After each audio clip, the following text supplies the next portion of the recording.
शेर और चूहे की कहानी। अरे ये तो हम सबने सुनी ही है ना?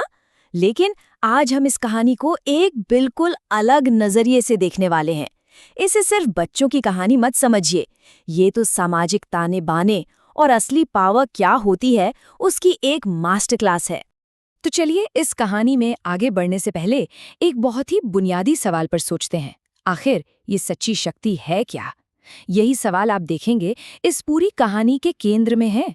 तो कहानी की शुरुआत होती है एक छोटे से चूहे से और उसकी एक ऐसी समस्या से जो उसके लिए बहुत बहुत बड़ी है।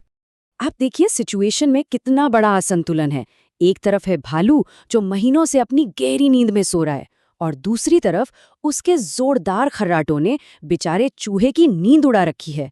चूहे के लिए तो ये एक बहुत बड़ी मुसीबत है, पर भालू को तो इसकी कोई खबर ही नहीं है। वो तो अपनी ही दुनिया में मस्त है। तो जब चूहे की अपनी सारी कोशिशें बेकार हो जाती हैं, तो वो वही करता है जो शायद हम सब ऐसी स्थिति में करते हैं। वो मदद के लिए सबसे शक्तिशाली के पास जाता है। और वो सबसे शक्तिशाली कौन? जाहिर है जंगल का राजा शेर। चूहा डरते डरते उसके पास पहुंचता है और तभी गलती से उससे एक टहनी टूट जाती है और शेर जाग जाता है। और शेर का पहला रिएक्शन, वो सीधे सीधे चूहे को उसके आकार के आधार पर आंकता है, उसकी समस्या को एकदम छोटा समझकर पूरी तरह से खारिज कर देता है। और फिर आता है शेर का फाइनल जवाब। वो उसे पूरी तरह से दुत्कार देता है। उसका घमंड साफ साफ झलकता है और बेचारे चूहे की सारी उम्मीदें वहीं टूट जाती हैं।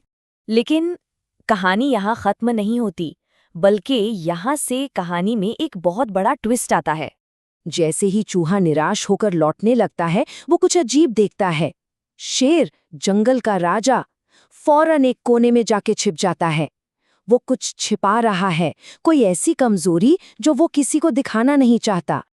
और विडंबना देखिए, जिस ताकतवर शेर ने चूहे की छोटी सी प्रॉब्लम का मजाक उड़ाया था, वो खुद उससे भी कहीं छोटी चीज से परेशान है। चूहा देखता है कि शेर बेचैनी से हाँफ रहा है और लगातार खुद को खुजा रहा है। जब वो और पास जाकर देखता है तो उसे पता चलता है शेर की खाल में छोटे छोटे पिस्सू हैं। यही उसकी इस हालत की वजह है, एक ऐसी खुजली जिसे वो खुद मिटा नहीं पा रहा। और यहीं पर कहानी का सबसे अहम मोड़ आता है। चूहा एक फैसला करता है।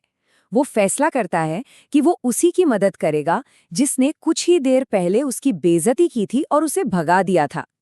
और चूहा जो करता है वो सच में कमाल है। सबसे पहले वो शेर के बुरे बर्ताव को पूरी तरह नजरअंदाज करके हिम्मत से उसकी पीठ पर चढ़ जाता है। फिर शेर दर्द से छटपटाता है, झील में कूदता है, जोर जोर से खुद को हिलाता है, लेकिन चूहा डटा रहता है। वो एक एक करके सारे पिस्सुओं को हटाता है और वो तब तक नहीं रुकता जब तक आखिरी पिस्सू भी खत्म नहीं हो जाता। ये क्या दिखाता है? यही कि असली ताकत आकार में नहीं बल्कि हिम्मत और हुनर में होती है। तो चूहे के इस काम से दो चीजें खत्म हुई। एक तो शेर की खुजली और दूसरा उसका घमंड। शेर को शारीरिक राहत तो मिली ही, लेकिन उसे विनम्रता का एक बहुत गहरा सबक भी मिला।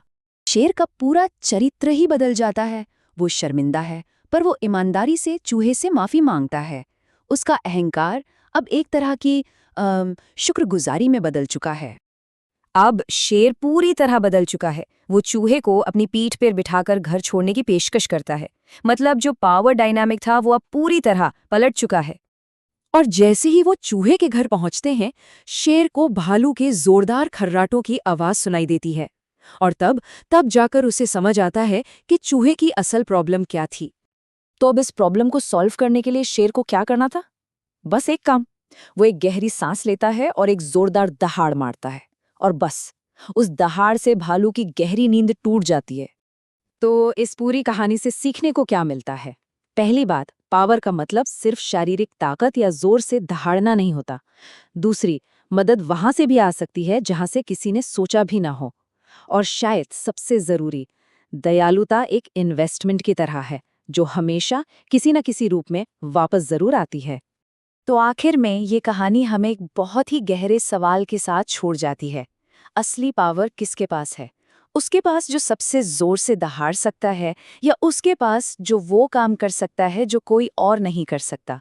जैसे उस खुजली को मिटाना जहां किसी का हाथ नहीं पहुंचता। शायद असली असर, असली पावर ऐसी ही अनअपेक्षित जगहों पर छिपी होती है।